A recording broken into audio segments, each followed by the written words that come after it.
Vous écoutez 100% Nature sur Radio Aléo. Dixième espèce la plus chassée de France, le lièvre peut, si l'on en croit la rumeur, courir aussi vite qu'un lion ou qu'une autruche. Des sprints qui peut-être lui éviteront de finir sous la dent de ses nombreux prédateurs. Également menacée par l'agriculture intensive et la modification de ses zones d'habitat, l'espèce connaîtrait un déclin inquiétant depuis les années 60. Pour en savoir plus, nous accueillons par téléphone le photographe animalier Bruno Pasquier. Bonjour Bruno. Bonjour Sandra. Alors Bruno, première question, le lièvre est-il aussi rapide qu'on le dit dans les fables ? Oui, le lièvre il est rapide. Le lièvre il a une vitesse moyenne de 60 km/h, mais en pointe il peut atteindre 80 km/h. C'est pas un gros animal, mais il est extrêmement puissant des pattes arrière et court très très vite, oui, jusqu'à 80 km/h en vitesse de pointe. Et c'est vrai qu'il est également capable de nager ? Ah oui, le lièvre il a la faculté d'être un bon nageur. Très très bon nageur, il est capable de traverser des rivières, des étangs, ça lui pose aucun problème. On parlait dernièrement dans l'une de nos émissions des lapins de Garenne. Est-ce que vous pouvez nous expliquer, Bruno Pasquier, comment faire la différence entre un lièvre et un lapin de Garenne ? Le lièvre est déjà beaucoup plus gros qu'un lapin. Il fait pas le double du poids, mais pas très loin. Il a une morphologie un peu plus élancée que celle du lapin, c'est-à-dire qu'en fait, ses pattes arrière sont beaucoup plus longues. Et quand le lièvre se déplace, il a le train arrière qui est beaucoup plus haut de fait que la tête.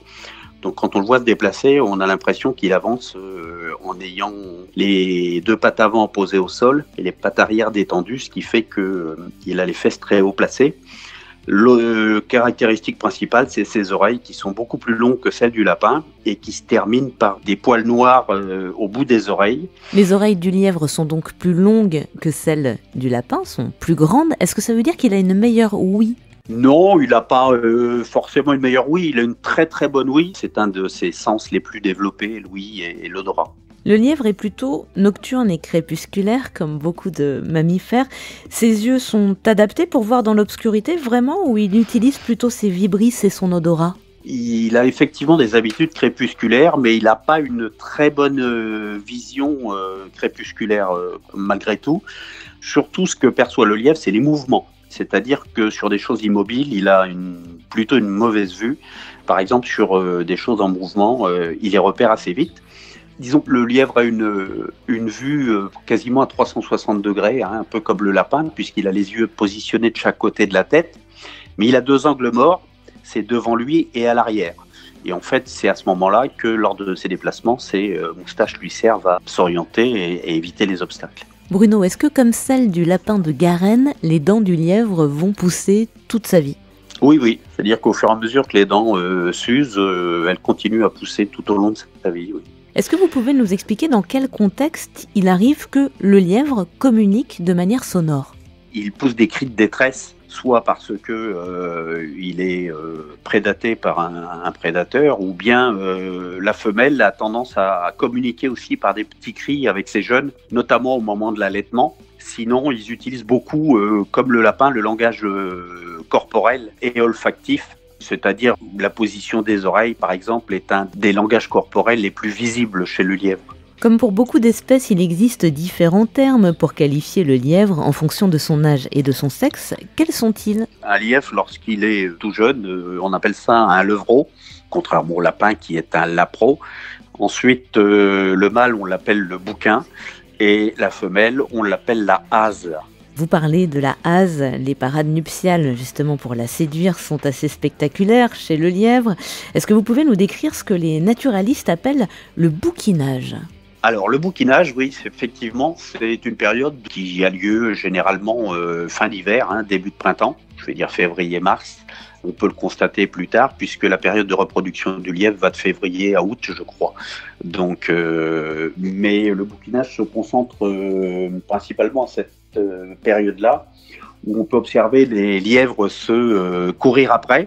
Généralement, il y a plusieurs individus, donc il y a des courses qui se produisent et ce que l'on considère comme des combats, mais en fait, il semblerait que ce soit des combats qui opposent souvent un mâle et une femelle, c'est-à-dire que la femelle n'est pas encore réceptrice et le mâle cherche effectivement à la couvrir. Donc pour ça, on voit souvent les lièvres se dresser sur leurs pattes arrière et se donner des coups de patte avant, ou bien faire des bonds, etc., se courir après.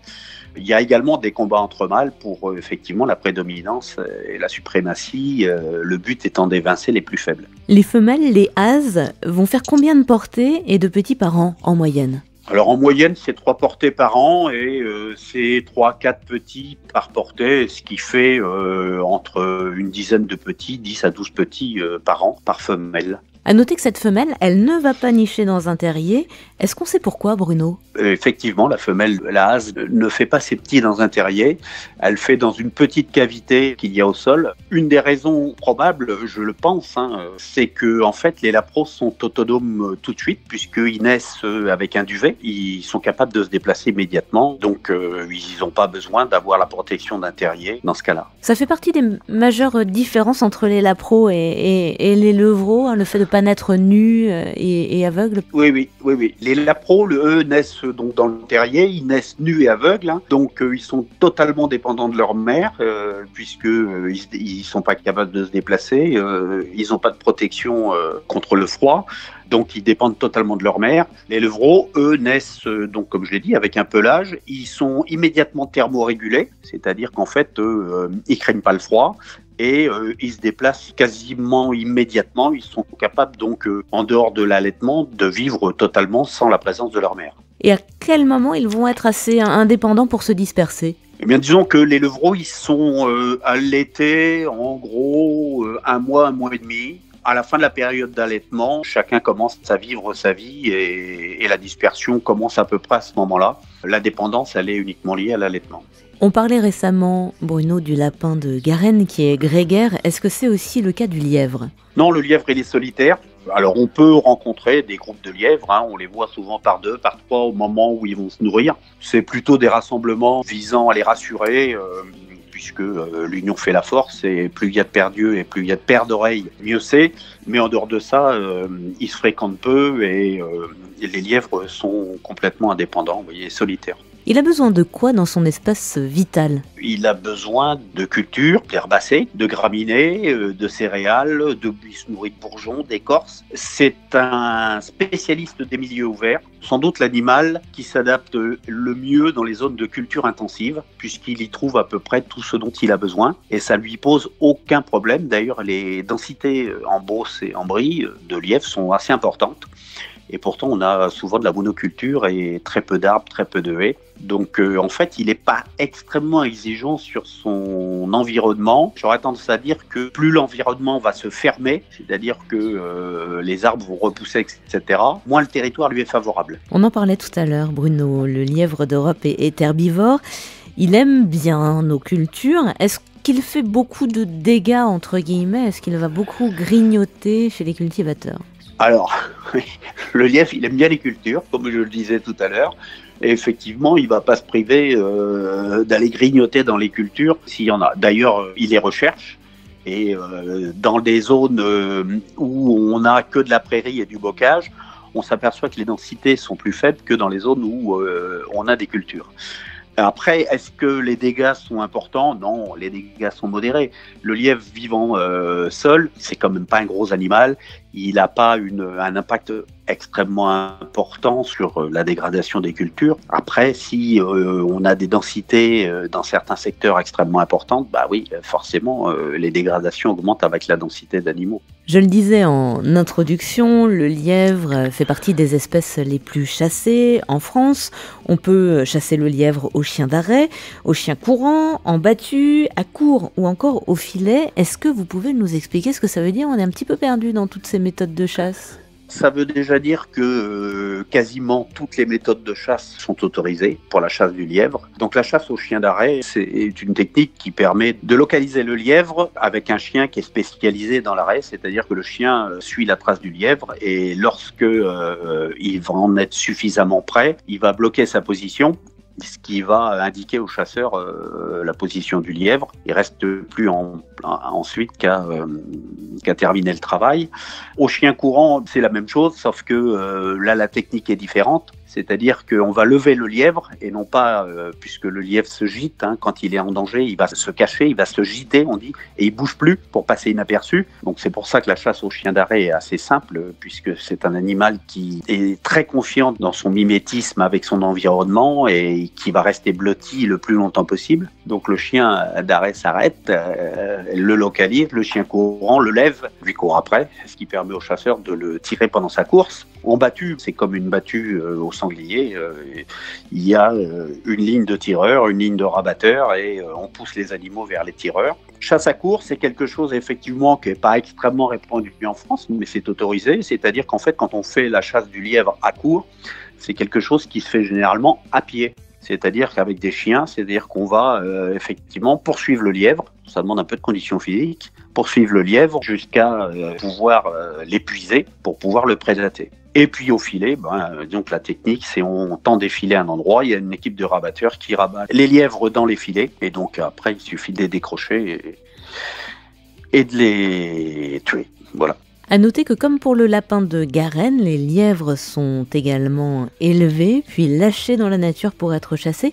C'est une pratique courante en France ? Alors, il semblerait, oui, effectivement, ça c'est une pratique assez courante, puisque, a priori, on produirait à peu près 40 000 lièvres par an. La filière d'élevage produit à peu près 40 000 lièvres par an, et on considère que 50% de ceux-ci sont lâchés durant la période de chasse. Et grosso modo, 25 à 30% des lièvres tués pendant la chasse proviendraient d'élevage.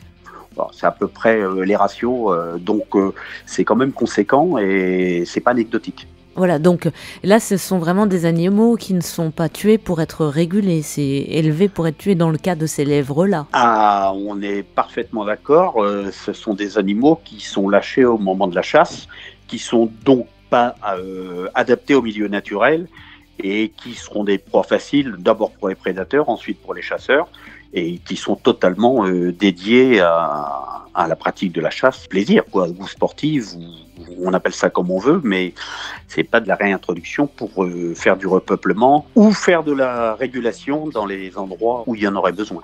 Les lièvres, ils peuvent vivre une dizaine d'années, mais c'est beaucoup moins évidemment pour les populations qui sont chassées. A-t-on une idée de leur espérance de vie moyenne, Bruno Pasquier ? On a coutume de dire que l'espérance de vie d'un lièvre en pleine nature est de 1 à 2 ans. Je le disais en introduction, depuis les années 60, les populations de lièvres semblent décliner en Europe de l'Ouest et notamment en France. Où en est-on actuellement, Bruno ? Est-ce que ça remonte un petit peu, peut-être grâce au lâcher ? Alors non, ça remonte pas. Les populations ont fortement chuté dans les années 60, puis se sont mis à remonter sans qu'on sache vraiment pourquoi. Jusqu'à la fin des années 90, les populations ont doucement remonté. Et au jour d'aujourd'hui, il est de nouveau en régression. Alors, c'est pas une régression brutale, mais c'est une régression continue. Aujourd'hui, ces populations sont pas considérées comme en danger ou préoccupantes, parce que son implantation est très hétéroclite, je dirais, sur le territoire français. Il y a des secteurs où il y en a beaucoup et il y a des secteurs où il n'y en a pratiquement pas. Mais aujourd'hui, c'est pas un sujet d'étude et ça n'inquiète pas les organismes chargés de la protection ou de la préservation. Quelles sont les principales menaces auxquelles doivent faire face les lièvres aujourd'hui en France ? La principale menace, c'est la maladie des jeunes. Le taux de mortalité est très très important, lié à la météo, la prédation, un tas de choses. Ensuite, on a la prédation, qui est importante, puisque le levreau, il n'est pas dans un terrier, il est à l'air libre, il se déplace, et donc tout ce qui est rapace et carnivore joue un rôle dans sa régulation. Ensuite, la chasse, les collisions, et il ne faut pas oublier le braconnage, puisque le lièvre est un gibier qui est extrêmement prisé, et donc c'est un gibier qui est fortement braconné. Assez curieusement, le lièvre serait résistant de manière suffisante, en tout cas assez importante, aux pesticides. Est-ce qu'on sait pourquoi, Bruno ? Je n'ai pas trouvé de réponse à ça, mais effectivement, il a été observé dans les grandes zones céréalières ou de monoculture que l'on avait des densités assez importantes de lièvres, et donc il est assez résistant aux pesticides. Ça altère pas sa fécondité. C'est un milieu dans lequel il se développe relativement bien. Je dirais qu'on en est un peu au stade du constat, sans en comprendre réellement les causes. Les lièvres sont-ils plus farouches que les lapins de Garenne et par conséquent plus difficiles à observer. C'est différent, je ne dirais pas qu'ils sont plus farouches. Alors le lièvre est un animal timide, il n'est pas forcément hyper simple à observer, mais le lapin non plus, contrairement à ce qu'on peut croire. Pour d'autres raisons, hein. Il y a des raisons qui sont très différentes d'une espèce à l'autre. Mais le lièvre, je dirais qu'il s'observe assez facilement, notamment au moment du bouquinage, le soir au crépuscule lorsqu'il vient se nourrir en prairie. Donc c'est un animal qui est plutôt discret tout au long de l'année, sauf à partir de février, je dirais, jusqu'à l'été, où il va avoir des phases de reproduction, où là il perd un peu sa prudence habituelle et où on peut l'observer relativement facilement. Après, approcher un lièvre, c'est beaucoup plus compliqué, mais l'observer, non. Je ne trouve pas que c'est un animal qui est extrêmement compliqué à observer. Quelle est votre plus belle observation, justement, la scène que vous n'oublierez jamais? C'est une scène qui est récente puisqu'elle date de l'année dernière. Il y avait effectivement dans un champ un groupe de lièvres en train de bouquiner. J'étais très loin et c'était au milieu d'un champ, donc j'ai tenté une approche. Donc pour ça, j'avais mis ce qu'on appelle une ghillie. Pour les néophytes, c'est un vêtement qui est fait en feuilles. C'est des feuilles en plastique que l'on a, hein. C'est une veste et un pantalon avec des feuilles en plastique. Ce qui fait que quand on l'a sur le dos, on ressemble à un buisson. Et puis ensuite, j'ai rampé en direction du groupe de lièvres. Ma surprise a été totale. À un moment donné, il y a un lièvre qui est arrivé sur ma gauche, donc qui venait pas du tout du groupe de lièvres que j'approchais, et qui est arrivé à toute vitesse. Il m'a foncé dessus. Il s'est arrêté à 5 mètres. Tout surpris, interloqué, etc. J'ai eu le temps de faire 3 ou 4 photos. Il s'est déplacé de quelques mètres, il s'est rassis, il a observé et puis il est parti. C'est une des particularités du lièvre, c'est qu'en fait, je pense qu'il n'avait pas identifié ce que c'était. Il était sans doute avec un taux de testostérone un peu élevé puisque c'était en pleine période de reproduction. Et je pense que de loin, il a dû me prendre pour une femelle, une hase, quoi. Je suis un petit peu plus gros, mais malgré tout, il s'est approché et c'est que lorsqu'il a été très proche, en fait, il a arrêté sa course et qu'il s'est rendu compte, en fait, que ce qu'il était en train de voir, il connaissait pas. Donc, il n'a pas eu peur puisque j'étais camouflé, mais il a arrêté sa course, oui, à 5 mètres. Donc, c'était assez marrant.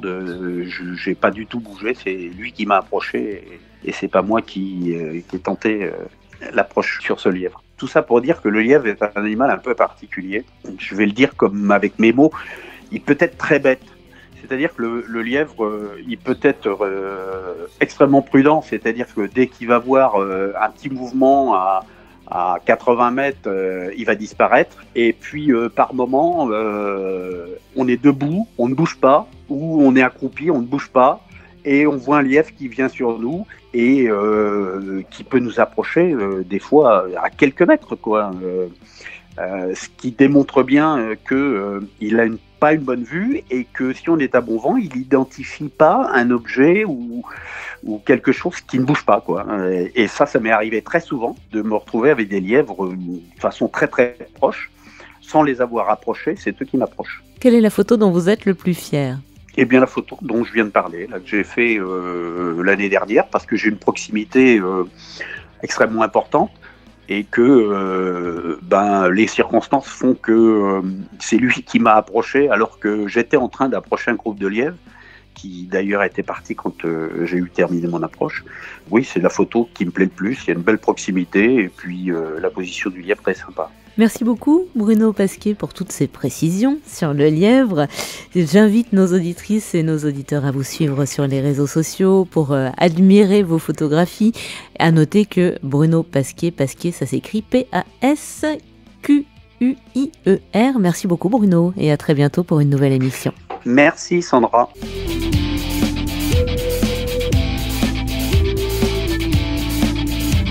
C'était 100% nature sur Radio Aléo. Retrouvez cette émission sur notre site internet radioaléo.fr.